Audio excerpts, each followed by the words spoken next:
From London, we present Orbit 10, a play in 6 episodes by Peter Elliott Hayes. Episode 5, The Frozen World.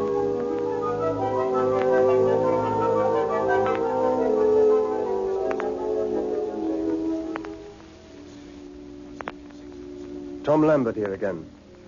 A strange cylinder buried beneath a northern, causing solid matter to vanish from the face of the earth, possibly even transmitting it across the vastnesses of space.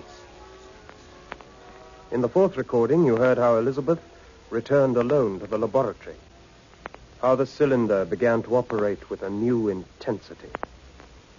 Now, we were very near to understanding the whole unbelievable truth. Here is the 5th recording. If I had known that night the terrible risk Elizabeth had taken, but I was a mile away, sitting by my study fire with McLaren. Clifford knew, though. He could see the writhing mist, the white fur of frost smothering everything, the telephone swinging mutely on its cord, but not Elizabeth Ryder.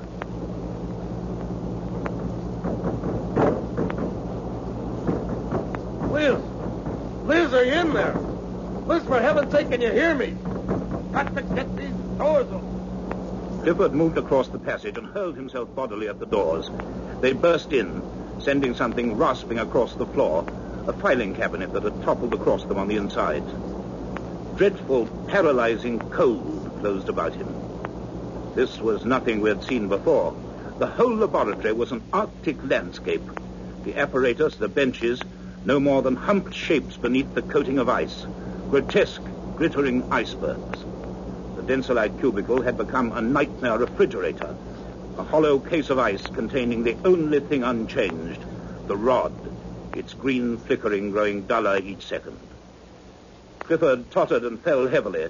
The floor itself was a gleaming sheet of ice. He dragged himself up, and then he gasped with relief. Liz! Oh, Kevin, I thought maybe you... Oh, no. Liz. Hidden from the doors, Elizabeth was lying between the benches, and she was very still. Her clothing, her hair were white with frost. Her face was white and pinched, and her eyes were closed. Clifford crawled to her side, tried to lift her, but her coat, stiff as a board, was frozen fast to the floor. No good. I have to get some help. He tried the telephone, but the dial wouldn't turn. The instrument was frozen solid. He staggered from the laboratory, raced down the passage into my study, and dialed 999.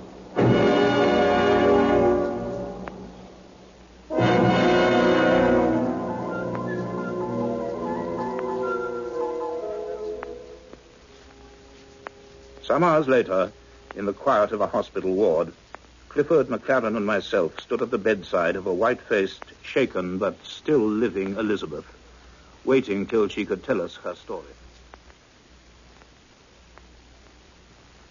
Hi, Liz. Hello, Cliff. You should have stayed for that other coffee. How are you feeling? Cold. Still very cold. Sorry to be such a nuisance, Doctor. Oh, my dear child. I shouldn't have gone back. Well, you weren't to know. Now, don't talk if you don't want to, my dear. I do want to, but Well, can you tell us what happened? it was so cold. Ice was just growing on everything. I knew I had to telephone. I tried to remember the coffee bar number. Did I? Sure you did. You got through. When I arrived up there, the whole darn place was turning into a glacier. But before that, Miss Ryder, how did it begin? Why did you want to telephone? Why did you not just come out? I don't know. I was leaving when it started. I remember seeing my own shadow on the wall. Then the noise. That awful noise. I couldn't think because of the other sounds. What other sounds? Strange sounds. I couldn't understand them. Elizabeth, try to remember. I can't. My mind wouldn't work. Elizabeth, what other sounds did you hear? You must tell me. Like voices. Quiet, gentle voices. Whispering. I tried to understand them. They wanted to be understood. And I knew I could if only. But it was so cold. Go on. I wanted to go nearer, to hear them better. Nearer? To the cubicle? Yes. They wanted me to. And I was talking. I remember now I kept on talking. Yes. I don't know what I said. I couldn't take my eyes off the rod. That green light. I wanted to be close to it. Still be warm. And then? Oh, Elizabeth, stay awake. Sorry. Then I suddenly felt frightened. Yes? I knew I mustn't. I had to keep the voices out of my head. I just kept on thinking of the telephone. I thought, if I can just get to the telephone. It should have been black, but it had turned white. It hurt my hands. Yes. And then, why can't they make this room warm? Haywood, leave her alone. Yes, I can now. Thank you, my dear. Have a good rest. You've more than earned it. I think we should go now. So long, Liz. The doctor says you should be fit enough to come out tomorrow. Thanks, Cliff. I keep on getting rescued by you. I mustn't let it become a habit. She's almost asleep. Come along. We went back to the college, to the laboratory. The ice had all disappeared, but the place looked as if a flood had swept through it. It was late. We were all exhausted. There seemed nothing more we could do. We stood there aimlessly, helplessly, while the water dripped dismally round us.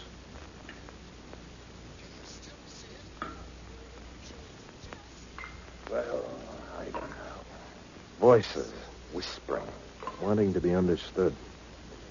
Doctor, was she just a bit lightheaded, or did she really hear something?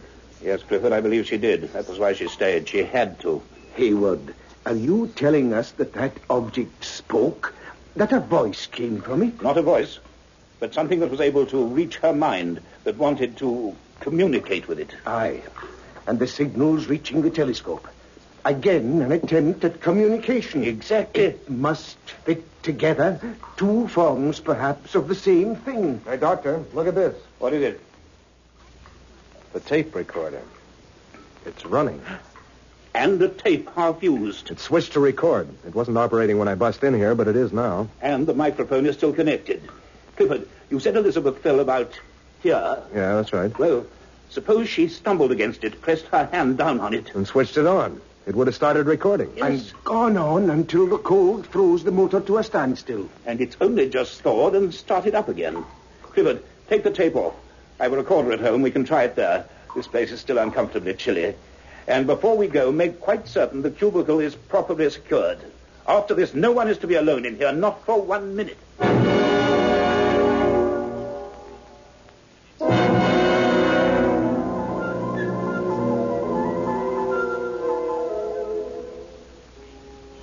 I've got the tape laced up, sir. Let's hear it then. Though I doubt if it picked up much under those conditions. Here she goes, then. Nothing. Oh, it has to warm up. Ah, listen. Hey, that's it. The rod going flat out. She did start it going. Shh. Seen it so often. Phone number on the menus. Think. She was trying to get me at the coffee bar. 01. And I was sitting down there feeling so sorry for myself. If I'd have known what she was for. Listen. Cliff, please come. Please. I can't fight it much longer. Yes. Cliff, help me. I mustn't go back. She dropped the receiver. Yes. Now, those vital 4 minutes before you got to the laboratory. If we can hear what happened in that time, oh, we must.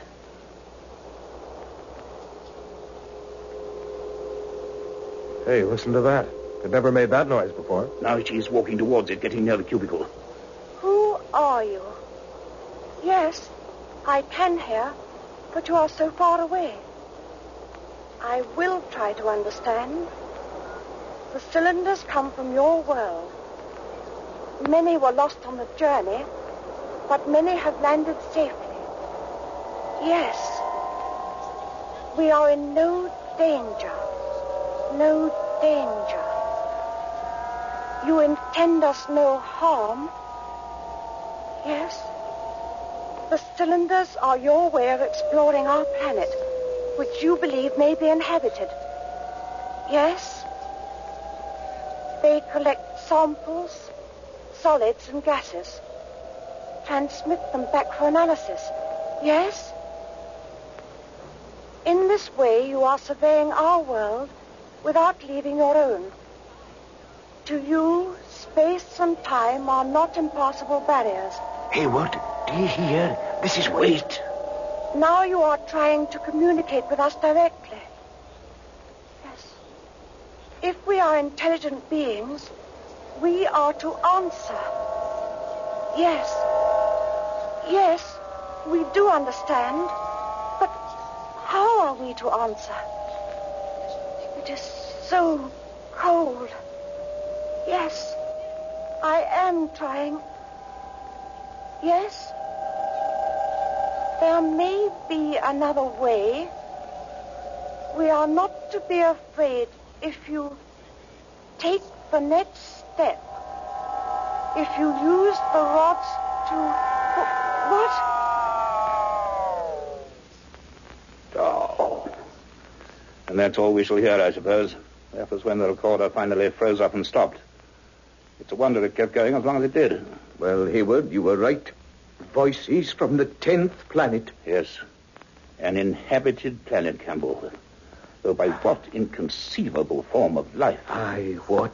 So that is the purpose of the cylinders. What incredible technology. No clumsy rockets, no feeble attempts to land on a planet where conditions might be dangerous to them. No. First, a systematic, remote-controlled survey. 50 years. By now, they must have built up a complete knowledge of the Earth's composition. Its geology, its atmosphere, its lands, its oceans. Oh. And we fondly imagine that we are far advanced in science. Well, at least one waits off our minds. They're not hostile. No. They're still only seeking knowledge. Thank heaven there's no danger after all. No, no danger. They seem anxious to reassure us on that. Obviously, they have no way of coming here, even if they wanted to. That distance, it's out of the question. Well, that may be just as well. What manner of creatures can exist there? A frozen planet 100 times the size of Earth, 5,000 million miles away. It could be no biochemical life as we understand it. Yeah, but what's that they said? Time and space are not impassable barriers. They said that. Quite so. Well, you must act on this as you think best. I must get back. I've been too long away from the telescope already. When I left, young Garrick was working like a maniac. On the signals, you mean? Yes. He's pretty sure the breakthrough isn't far off now. Well, we must know if they're part of the same project. We can suppose now that they are.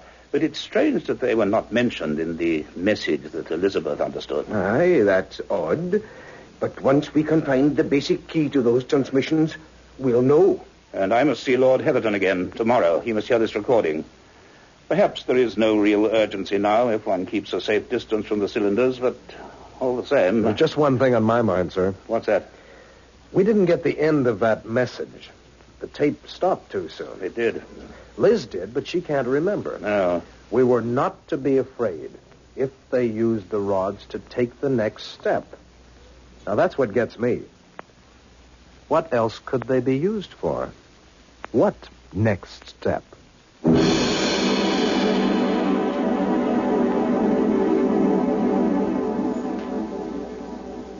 The next day was sunny, and I felt easier in my mind than I had for a long while. But a shadowy doubt still lurked. We had made a momentous discovery. We seemed at last to have reached the truth. Then, why did I feel that the pieces had dropped into place too conveniently? Was there still something we had overlooked? I was just leaving for Whitehall when Tom Lambert arrived. He had been busy since I last saw him, and he wasted no time. He slapped a thick sheaf of papers on my desk. The neat teleprinter type, page after page of it, told a disturbing story. Here's the first installment, Doctor, straight off the wires. They're coming in thick and fast. The ministry teamed up with the Foreign Office. They've got every foreign news service working overtime. And these are all accounts of the same kind of phenomena? Yeah, dug out of newspaper files all over the known world. And like ours, they go back for 50 years and more. Now, let's have a look. Yes, everywhere. Australia, Alaska, Norway, South America. Yeah. Even one from the Philippines. And in every case, the same symptoms. Earth tremors, vibration, violent drops in temperature.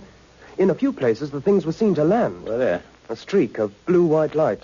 A quick concussion and then just a small hole in the ground. Well, they would arrive white-hot after passing through the atmosphere. In many cases, they were assumed to be meteorites.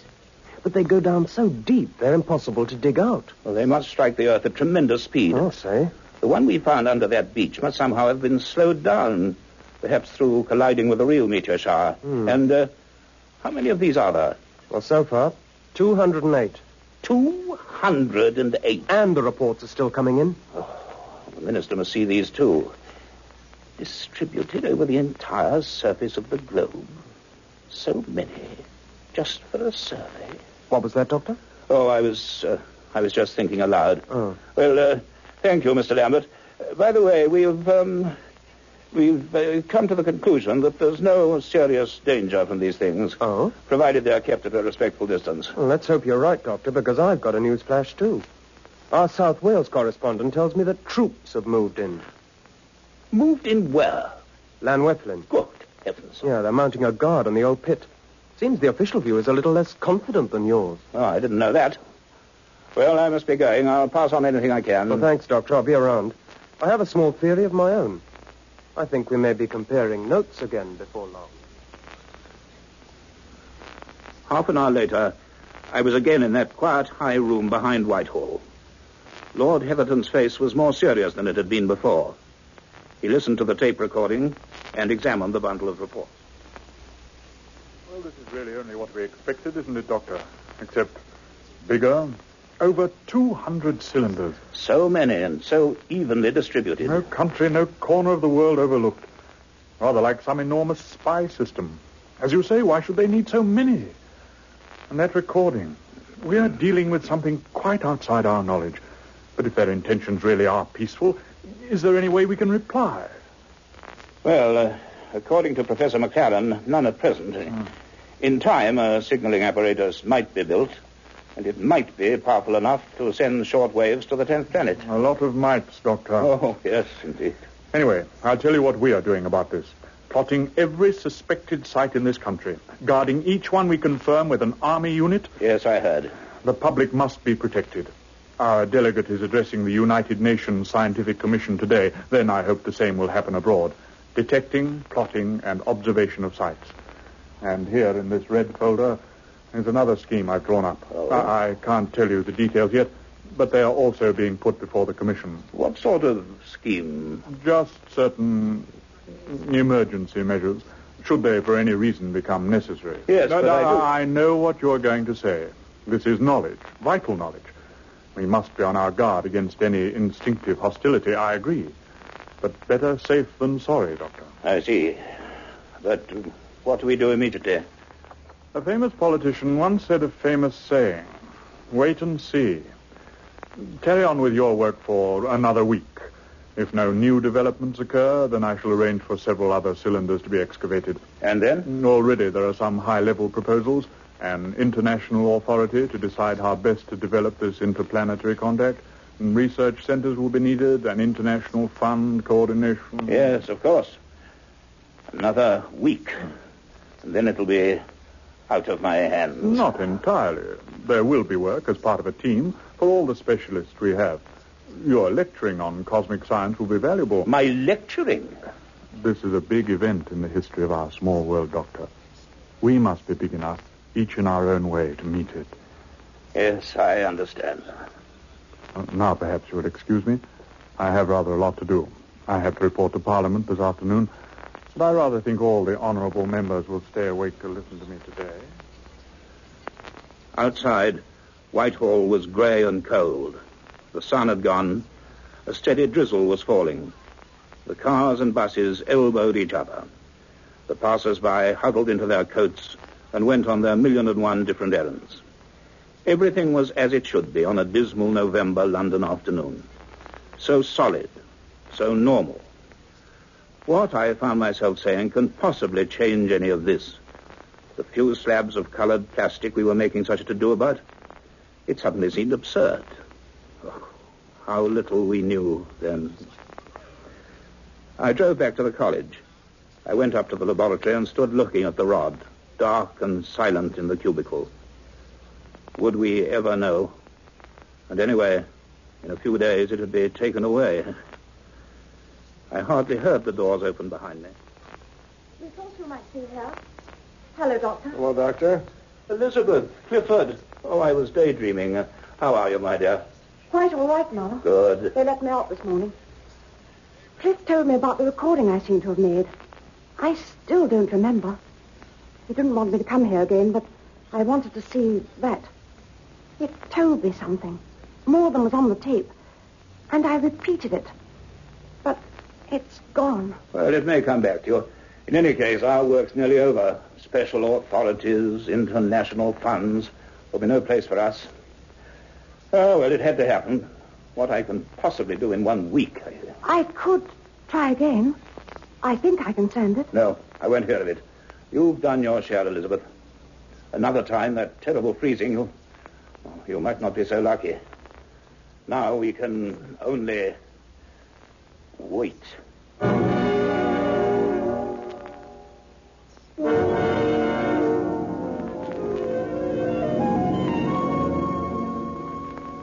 The next morning, Saturday, the newspapers exploded. Theories, speculations, accusations, advice. Plenty of advice. The story had broken at last. By 11, my house was besieged by reporters. Every reporter in London, it seemed, except Tom Lambert. My front door bell and telephone rang furiously until I disconnected them both. I saw no one all day, and I spoke to no one. I slept badly that night. I kept hearing the sound of the cylinder. And once, I think it was 3 a.m, I got up and rang the college. But the disgruntled voice of Simmons assured me that all was quiet in the laboratory.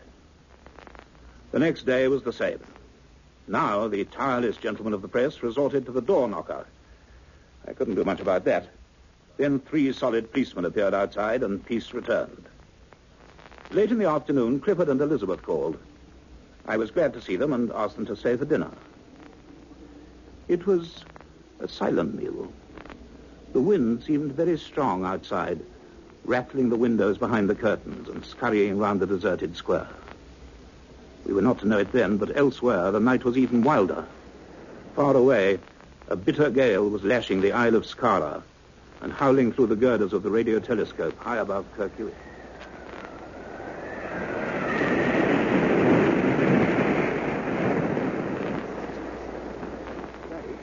You're sure about this? You can't have made a mistake? I broke the code this afternoon. Stumbled on it almost by accident. Once I confirmed the 10 basic groups, the rest just fell into place. I got this clear transcription from the first long sequence I tried. But it's English. Oh, it is now, but it could be any language. The signals don't convey a letter alphabet. They're a series of numerical progressions representing shades of meaning, a sort of mathematical grammar. And this is what you've translated so far? I'll work through the rest as fast as I can. This is enough. Goodness gracious, Peter. If this is true, I must talk to Petrie. He must know about this at once.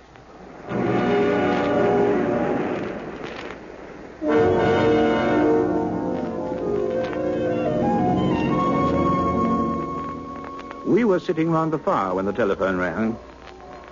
At first we ignored it. But it wouldn't stop. At last I asked Clifford to answer it. Yeah? Yes, he's here. Hold on, will you? Doctor, it's Professor McLaren calling from Skara. Oh, I wouldn't like his phone bill. Hello, Campbell. Hayward? Yes?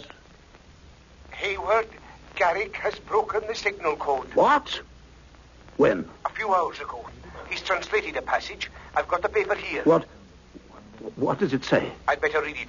It's short enough. Are you listening? Yes.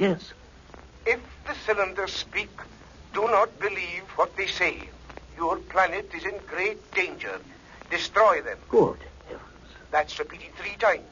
Then, when the great cold comes, it will be too late. The great cold. Is that all? Aye. Garrick's at work on the rest.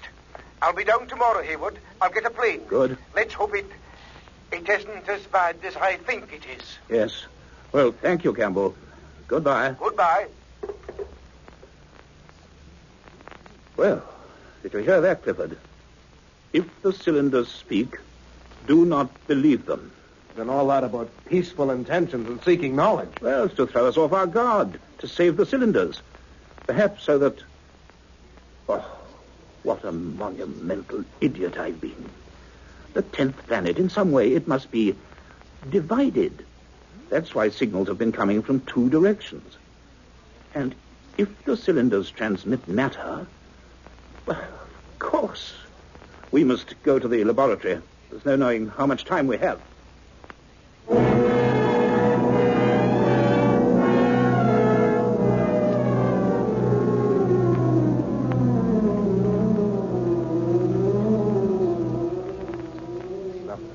The rod is still up. I was half expecting. Quiet now. It's only waiting. Don't you see, either of you? This marvel of creation we've come close to worshipping, it can beam matter across space. We've known that for weeks, but we've been blind. If it can transmit in one direction, it can do it in the other. From Earth to the 10th orbit. Oh. From there to here. Precisely. But what would they need to send through? Oh, themselves. Whatever they are, themselves. We've heard their voices. Next time, we shall see them. But the next step, we were not to be afraid. We were to wait to help them. Doctor, look. The rod. It's starting to flicker. Oh. The green light. It's beginning. It must be. And the cold. Can you feel it? Oh, well, we must choose now. Knowledge or survival. Clifford, the builders left the sledgehammer in the passage. Get it. Get it, I say. Okay. What are you going to do? Do what primitive man did when he saw danger. Fight. Here it is. Some hammer. Must weigh 30 pounds. Elizabeth, open the cabinet. Open. Do as I say, quickly. All right. Now, tip the rod over. Pull it. It won't hurt you yet. I'll help you. All right. Right. There it is, Clifford. Now, use those Canadian muscles of yours. Smash it. Yeah, but we can't just... Smash it, I tell you. If you won't, I shall have to. Okay. Stand back. Here goes, then.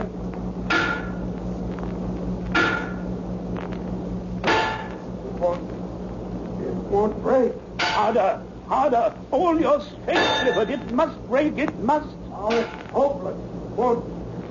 Won't even shift. The ice. Look. The ice. It's coming. It's no good. They knew it would come to this. They planned. They made sure. Nothing can destroy this thing. Nothing.